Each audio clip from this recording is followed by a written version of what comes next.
Sharon, good afternoon. Good afternoon, Joe. How are you? Good. Sharon contacted us after hearing Paula Douglas phone from the United States of America, was adopted illegally from Ireland in the early 1960s, late 1959, 60, 61, and she was looking for her birth mother. Now, you are the birth mother of two young girls that you gave up for adoption, Sharon.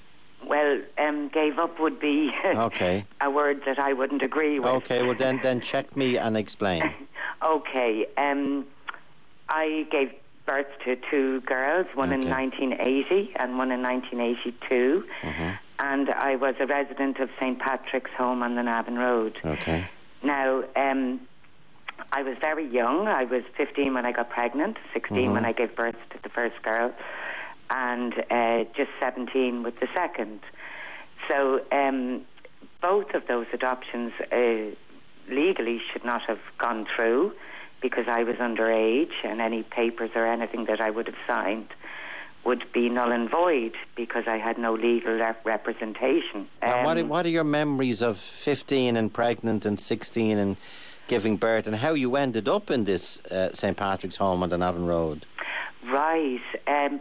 When I was 15, when I got pregnant, and 16 when I gave birth, basically I was a child and, a rebellious teenager, I would say, rather than a child, but a young adolescent, and didn't know what was going on and was just led around the place to do these various things.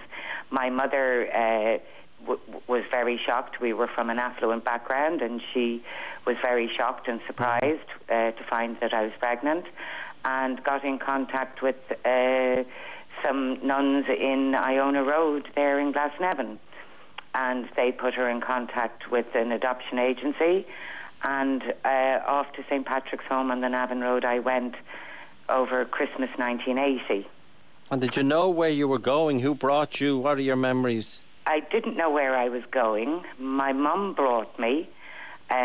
She came into the hallway with me and dropped me off, and I was met by a lot of nuns, and it was a very imposing, old, creaking building. I'd never been in anything like it. I don't think I'd ever really been away from home except to my cousins for an overnight stay.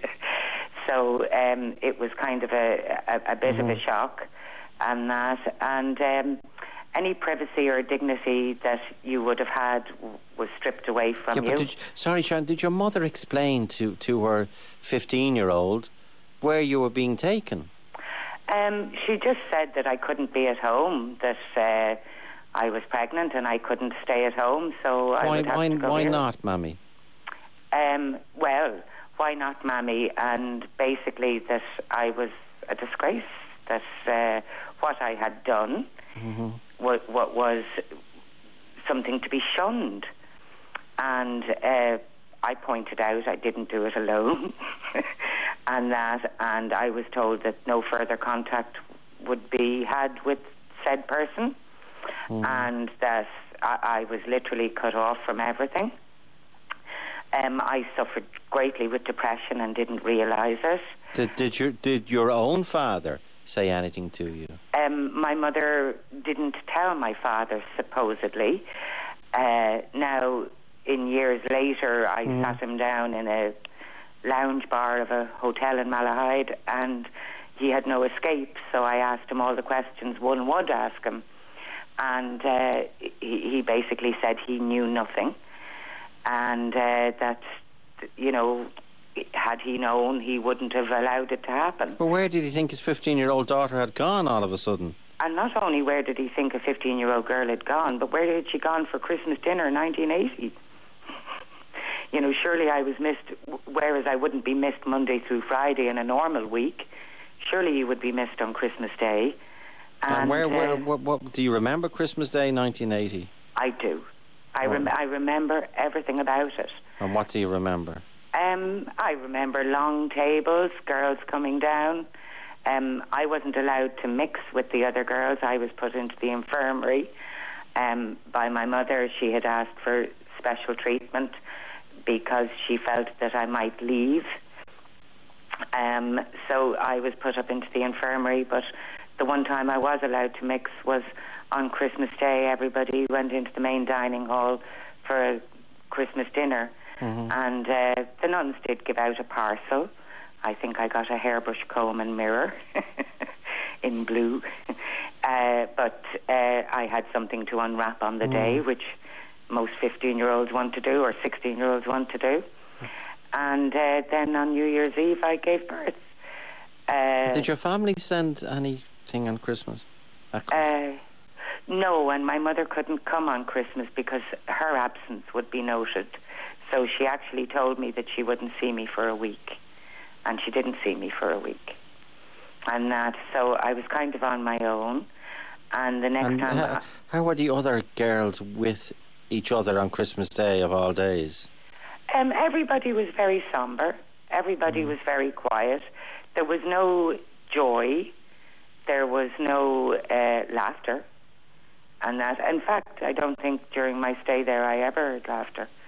And if I'm quite honest. And I don't think laughter was accepted when I think about it now, sorry. But no, certainly being upbeat or in a good mood wasn't something that was accepted. Was there Christmas decorations in St. Patrick's on the Navan Road on Christmas Day 1980? There was a little kind of plasticky tree in the hall, and there was tinsel up in the dining room. Okay. But anyway, moving on, Joe. Moving on, Sharon. Yeah, I don't know whether to laugh or cry, but I'm sorry, I know what a lot of people are doing, and that would be, like my own reaction, a very, very sad reaction. This is the Ireland of 1980. Well, here's this the is your mother. reaction. This is your mother dropping a 15-year-old girl. Now, my mother, Joe, couldn't do what she did without societies, institutions in place to aid and abet her in what she did. Okay. The nuns, the religious organisations, but also state bodies, Joe. Yeah. It was Eastern Health Board ambulances that took the girls from the Navan Road to the various hospitals that were on call the night of the girls going into labour, like myself. In 1980, I was ambulanced to St. Patrick, or to St. James's Hospital, Dublin 8, which had a maternity unit. It was Hospital 8 then. It doesn't have a maternity unit now, I believe. And in 1982, ambulanced to the National Maternity Hospital in Hollow Street, where I gave birth to my second girl. And now, in 1980, after my first daughter was born, I did suffer from dreadful postpartum depression. Absolutely dreadful. So it's New Year's Eve. Is it New Year's Eve 1980 or 1979 when your 1980. New Year's Eve 1980, your first child is born? My first child is born. And how long were you kept in St. James's for? I was kept there for 5 days. In those days, you were kept there for 5 days. And I did laugh at one of your interviews in weeks gone by because I was given 2 bottles of stout on my bedside locker. Okay. Not only was I underage to drink. Okay, I take that guy. Okay, you're now 16 and you've had a baby in those circumstances you talked about so movingly, and then every young mother, every new mother, it's the best way, got bottles of stout and they just handed them out to you willy-nilly. They were just left on the bedside locker. And they were just left on the bedside locker. Now, there was a beautiful woman there. Her name was Kathy. She was in her 50s. And I think she was having her 8th baby, and she had trouble. But she showed me what to do, how to hold the baby. Okay. And I used to sneak up to the nursery and take her and hold her and love her and kiss her and cuddle her and that. And then my mother came and I had to go home. And if you left me in that hospital from that day to this, I would have stayed. Why? Because it would have meant I would have been with my baby.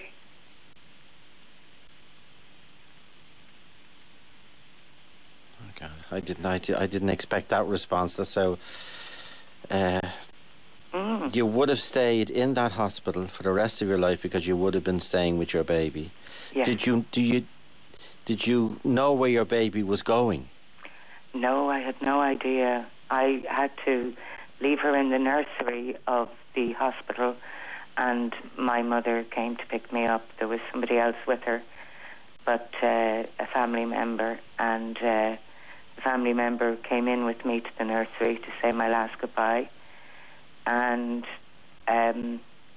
by the time I got to the doors, I didn't want to leave, and popped into the car and driven home, and told the whole way home that this never happened, that's the last it would be spoken of, that I'm not to get emotional or melodramatic.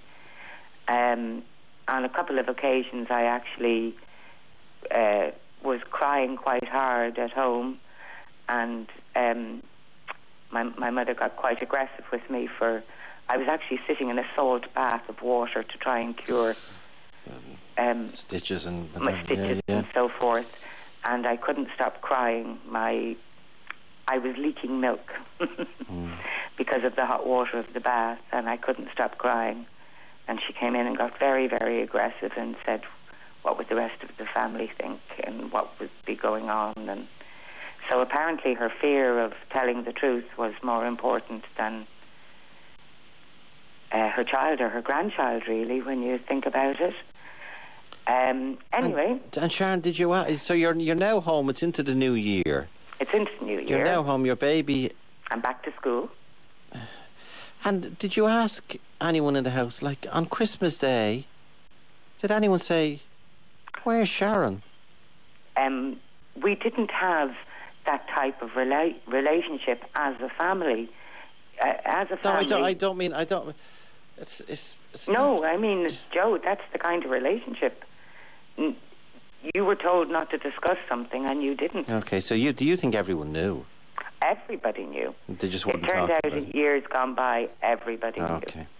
Everybody knew. So you suffer then, you're 15, you're told to go back to school. Do you know where your baby is gone? No idea. Just told that she was going to go to a loving, better class of person than I was, because I had fallen off the society's acceptableness. And you mentioned postpartum depression, so you got... I actually got help for that because it was so bad. Yeah. And whilst getting help for that, I became pregnant again. And it didn't happen. It wasn't the Immaculate Conception, but I still didn't link A and B and C.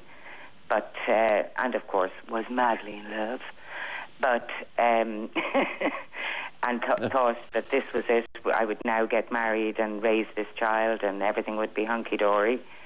But before there was a chance of anything again, I decided I knew what had happened with the first pregnancy, so this wasn't happening on the second. So I ran away. Okay. Sharon, stay with us. I've just one break to take, and I'll talk to you again after this break. 51551. Joe Duffy! Talk to Joe on 1850 715 815. So Sharon, what age were you when you decided to run away at the beginning? I was 17. 17, and this is the second pregnancy. And I knew what had happened with the first. And where do you run away to? Well, that's the question. I ran away to Besaurus and sat in Besaurus and wondered, where do I go? What do I do? So there was Harry Krishna's across the road. Okay. And they were coming around the bus station and they were talking to me and they offered me a meal and I was explaining what had happened and they said, contact Cherish. So I contacted Cherish and they found me a woman to go to who would take a girl and her baby. Brilliant, okay. Me. Yeah. And unfortunately, after 4 or 5 weeks there, I got very homesick. Of course. And I called a relative. And the relative, unbeknownst to themselves of the consequences, informed my mother. And my mother came and got me and popped me back into the home on the Navan Road. And how did they keep you there? They kept me there by locking me up into the infirmary. Well, that's not allowed, but anyway, I take it... It's illegal. Sorry, that's not allowed, Joe. It's illegal. Well, Joe, it was illegal to have my children adopted because I was underage. Yeah. And a lot of adoptions that happen in Ireland, because we digress onto my personal story, and the real reason I rang was to try and make some points on behalf of Irish First Mothers, because I'm in a group called Irish First Mothers, and we're the only people who support ourselves, because no agency has taken us on, no agency has offered us counselling or any kind of thing, even after the adoption bill, where it was said that adoptees have a right to their information, which we all agree they certainly do. It should never have been that they didn't know their information. But my point being that there were some women who, like myself, on the first pregnancy was told, say nothing. And would you believe that from that day to this, Joe, they haven't said anything? Okay, and your point is, and it comes back to my opening remark, which you rightly checked me on, and that is that society told you to give up your baby. Give up your baby. Society not only told me, but gave me no other option. Took my children, and that.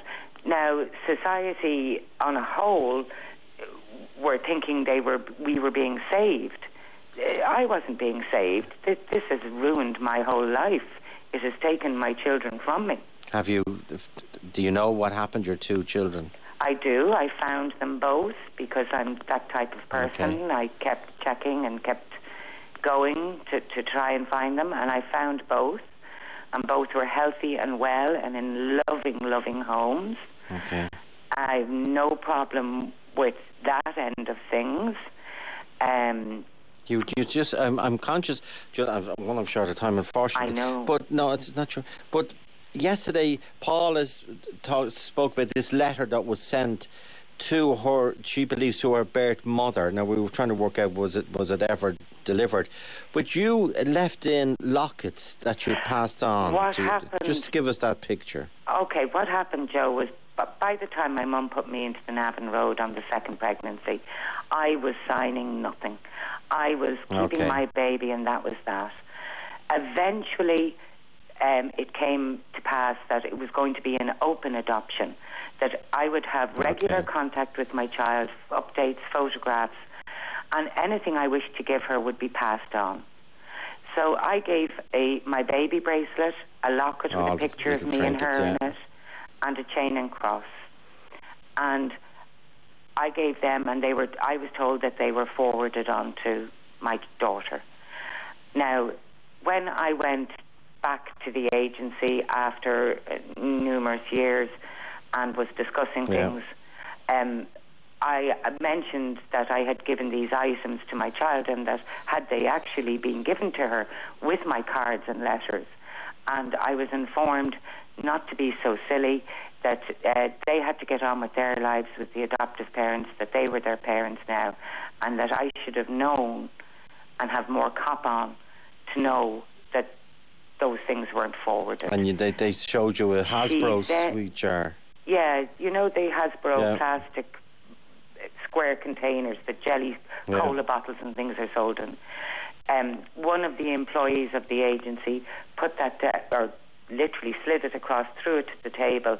It made a bang and said to me, check through there and see if you can find your jewellery. These were all the trinkets. Okay, now, I'm over time, Sharon. All the trinkets that various mothers had obviously tried to pass on to their children. Well, that's what, I didn't even look through that. I just literally felt the gold and felt the pain of every other birth mother who had done this and thought, what a farce. The organisation is called Irish First Mothers. We'll talk about it again, Sharon. Sharon, thanks indeed. Apologies. We need as much support from, because actually Irish taxpayers are paying for the Commission of Inquiry into Mother and Babe, 21.5 million overall. Sharon, you will be. I promise you will be back on. And I feel rude, but the organisation called First Mothers, and we'll come back to it. Thanks indeed, Sharon. Today's producer is Angus McAnally, and apologies to Ray Darcy, who's next. Liveline on RTE Radio 1 with Lloyd's Pharmacy. You can find out which of our